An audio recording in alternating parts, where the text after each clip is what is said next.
तिने जर पाठिंबा दिला नसता तर कदाचित आज मी इथे उभा राहिलो नसतो. कारण माझ्यापेक्षा जास्त तिच्यात उत्साह होता. क्या बात आहे. मी काम करावं, नाटकाच्या प्रयोगांना ती यायची बरोबर, तिची नोकरी सांभाळून ती सगळं करायची. पण ती कधीच हरली नाही, थकली नाही आणि तिचा उत्साह बघून मला असं वाटलं मी कदाचित काही काम करू शकलो. खरं तर आता ना आपण फार नाती थोडी विसरायला लागलो आणि आपण आपल्या कामामध्ये इतके अडकून गेलो आहोत की आपल्याला नाती जपणं फक्त त्या कामावरती असलेले लोक, मित्रमंडळी हेच जास्त झाली. व्हॉट्सअपवर फक्त गुड मॉर्निंग गुड नाईट एवढंच. व्हॉट्सॲपवरचे मेसेज, सगळे हां. सण सुद्धा सध्या व्हॉट्सॲपवरच हो, होय, सेलिब्रेट होय. होतात. जशी जनरेशन बदलते आणि काळ बदलतो ना तसं Change रिलेशनशिपच्या होत राहतात. चेंज होत राहतात. म्हणजे आई मुलीचं नातं इंटेन्सिटी काही बदलत नसते, बरोबर. पण माझ्या मते बिहेवियर पॅटर्न बदलतो. नमस्कार, मी नितीन मोरे. लेट्सअप मराठीमध्ये तुमच्या सगळ्यांचं स्वागत करतोय. 19 एप्रिलला एक नवा कोरा चित्रपट मायलेक नावाचा आपल्या भेटीला येणार आहे. आई आणि मुलीचं नातं कसं असतं, किंबहुना आजच्या जनरेशनमध्ये ते नातं किती चांगल्या पद्धतीने फुलून आलं आहे, याच सगळ्या गोष्टीवर हसत खेळत असं भाष्य करणारा चित्रपट आपल्या भेटीला येणार आहे. आणि या चित्रपटातला एक हँडसम हंग बोलण्यापेक्षा डॅशिंग असा माझा आवडता कलाकार म्हणजे दादाचा शर्ट. भाई, तू आल्यापासून मला ते आवडतं आहे. खरंच खूप भारी वाटते, खरंच खूप चांगल्या सूट होतं आहे. काय सांगशील दादा, किती भारी किंबहुना किती मस्त असं आईचं आणि तुझं नातं होतं आणि किती ओरडा खाल्लेला आहेस? ओरडा कोणी खाणार नाही असं होणारच नाही. त्यामुळे ओरडे तर नेहमीच खातोय, प्रत्येक गोष्टीला खाल्ले आहेत. पण मला असं वाटतं की आज जो काही मी इथे उभा आहे, तू जे काही कौतुक करतेस, लोक जे काही कौतुक करत आहेत, ते फक्त माझ्या आईमुळे आहे. तिने जर पाठिंबा दिला नसता तर कदाचित आज मी इथे उभा राहिलो नसतो. कारण माझ्यापेक्षा जास्त तिच्यात उत्साह होता. क्या बात आहे. मी काम करावं, नाटकाच्या प्रयोगांना ती यायची बरोबर, तिची नोकरी सांभाळून ती सगळं करायची.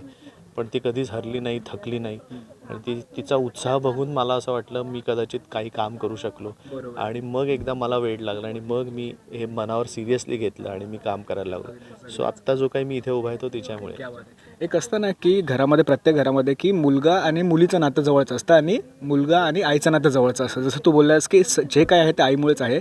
अशी एखादी कोणती गोष्ट आहे, एखादी बोलण्यापेक्षा अशी कोणती गोष्ट आहे आज देखत जी आईची उमेश कामतमध्ये आहे आणि शेवटपर्यंत ती उमेश कामत सोबतच राहणार आहे? खूप गोष्टी आहेत मला असं वाटतं. त्यातल्या त्यात आईचं सगळ्यात जास्त मला आवडलेली गोष्ट म्हणजे ती ज्या पद्धतीने नाती जपायची. मलाही आवडतात नाती जपायला. ती खूप म्हणजे ती खरं तर आता ना आपण फार नाती थोडी विसरायला लागलो आणि आपण आपल्या कामामध्ये इतके अडकून गेलो आहोत की आपल्याला नाती जपणं फक्त त्या कामावरती असलेले लोक, मित्रमंडळी हेच जास्त झाली. व्हॉट्सअपवर फक्त गुड मॉर्निंग गुड नाईट एवढंच. व्हॉट्सॲपवरचे मेसेज, सगळे हां. सण सुद्धा सध्या व्हॉट्सॲपवरच हो, होय, सेलिब्रेट होय. होतात. प्रत्यक्ष जे घरी कधीही जाणं व्हायचं ते होत नाही. मलाही होत नाही, मला माहिती आहे. पण मला असं वाटतं ते मला जपायला नक्की आवडेल आणि ते मी माझ्या आईकडनं घ्यायला नक्की आवडतं. अनेक गोष्टी आहेत, तिची मेहनत, तिचं दिवस रात्र न झोपता काम करणं, अशा अनेक गोष्टी आहेत. सो खूप गोष्टी मी तिच्याकडनं घेईन. बरं, तर एक जरा मला प्रियाबद्दल तुला प्रश्न विचारायला आवडेल. जसं तू बोललास की आईच्या खूप साऱ्या गोष्टी माझ्यासोबत आहेत, ज्या शेवटपर्यंत राहणार सुद्धा. आईमधली अशी कोणती एखादी गोष्ट किंबहुना ती प्रियामध्ये तुला दिसते की माझी आई जे करायची तसंच प्रियासुद्धा करते, जे खरंच खूप जवळचं वाटतं? आय थिंक स्वयंपाक.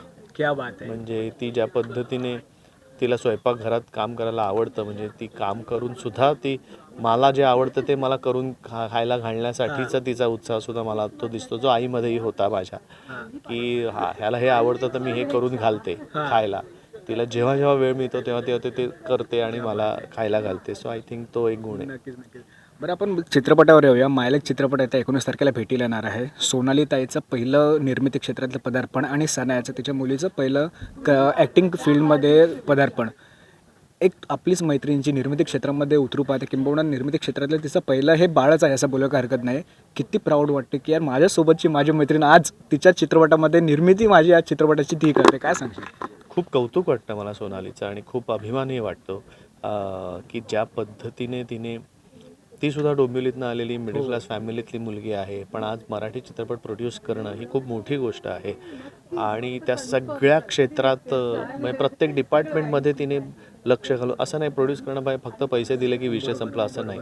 तर तिने प्रत्येक डिपार्टमेंटला तसं ट्रीटमेंट दिली किंवा ते वातावरण तयार केलं की जे जे प्रत्येक डिपार्टमेंट खूप मनापासून काम करू शकेल, उत्तम काम करू शकेल. सो मला असं वाटतं की ऑलवेज तिच्याबद्दल अभिमान आणि कौतुक वाटेल. बरं, तर जेव्हा ट्रेलर लॉन्च सोला पार पडत होता तेव्हा एक कलाकार बोलला की जर मी मुलगी असतो तर मी उमेश सोबतच लग्न केलं असतं. काय सांगशील त्या ठार वेड्या कलाकाराबद्दल? तो फार म्हणजे लहानपणापासून माझा आवडता कलाकार आहे. त्याच्यासारखा हरहुन्नरी, त्याच्यासारखा हुशार, त्याच्यासारखा हजरजबाबी कलाकार मी पाहिलेला नाही आपल्या मराठी वक्तशीर सगळ्यात वक्तशीर. महत्त्वाचं, 100%. सो म्हणजे त्यांनी हे सांगणं म्हणजे माझ्यासाठी बास आज का दिन बन गया. नाही, खरंच खूप भारी वाटतं. बरं, जसं आपण बोलतो की आत्ताच्या जनरेशनचं मायलेकीचं नातं हे खरंच खूप चांगल्या पद्धतीने फुलत चाललं आहे. कारण का ह्याच्या आधी आम्ही संजय सरांसोबत सुद्धा गप्पा मारल्या, ते पण बोलले की आमच्या काळामध्ये आई आणि मुलगी किंवा आई आणि मुलगा हे फक्त आई आणि मुलाचंच नातं असायचं. सिनेमामध्ये जे नातं आहे तेच नातं खऱ्या आयुष्यामध्ये सुद्धा आपण बघतो. उमेश कामतचा एक मुलगा म्हणून सुद्धा, एक नवरा म्हणून सुद्धा आणि एक कलाकार म्हणून सुद्धा तू या नात्याकडे कशा पद्धतीने बघतोस? मला असं वाटतं की जशी जनरेशन बदलते आणि काळ बदलतो ना तसं रिलेशनशिपच्या चेंज होत राहतात. म्हणजे आई मुलीचं नातं इंटेन्सिटी काही बदलत नसते, पण माझ्या मते बिहेवियर पॅटर्न बदलतो. कारण आपण जसं जग बदलतं, जशा फॅशन्स बदलतात, जसं विचार बदलतात, तसं दृष्टिकोन बदलतो आणि प्रत्येक नवीन विचार आजूबाजूचे जसं जग बदलतात तसे नवीन नवीन पिढीमध्ये ते यायला लागतात आणि आधीच्या पिढीचे थोडे थोडे बदलायला लागतात.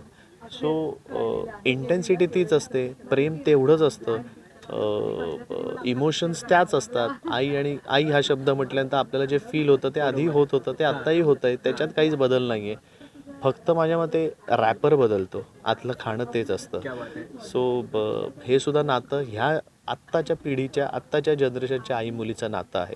सो इमोशन्स त्याच आहेत, फक्त रॅपर बदललेले आहे. नक्कीच, नक्कीच. आणि खरंच खूप भारी वाटतं. तुर्तास जाता इकडे थांबतो कारण का बाकीच्या पत्रकारांसुद्धा गप्पा मारायच्यात. जाता त्या प्रेक्षकांना काय सांगशील की दरवेळेला नवा कोरा चित्रपट हा इतर चित्रपटापेक्षा वेगळा असतो. मायलेकमधून कोणता एक नवा पॉईंट ऑफ व्ह्यू आपल्या प्रेक्षकांना बघायला मिळेल? आजच्या जनरेशनच्या आई मुलीचं नातं पाहायचं असेल, ज्याच्यात आईसुद्धा पॅशनेट आहे, ॲम्बिशियस आहे आणि मुलगीसुद्धा ॲम्बिशियस आहे आपल्या करिअरबद्दल, अशा गोड माय आणि लेकीचं नातं तुम्हाला जर एक्सप्लोअर करायचं असेल तर हा चित्रपट 19 एप्रिलला चित्रपटगृहांमध्ये नक्की जाऊन पहा. अगदीच नाही, खरंच खूप भारी वाटतं. तुर्तास आपण इकडे थांबूया. धन्यवाद लेट्सअप मराठीसोबत गप्पा मारल्याबद्दल आणि तुझ्यासोबत तुझ्या संपूर्ण टीमला all the very best. Thank you so much. Thank you.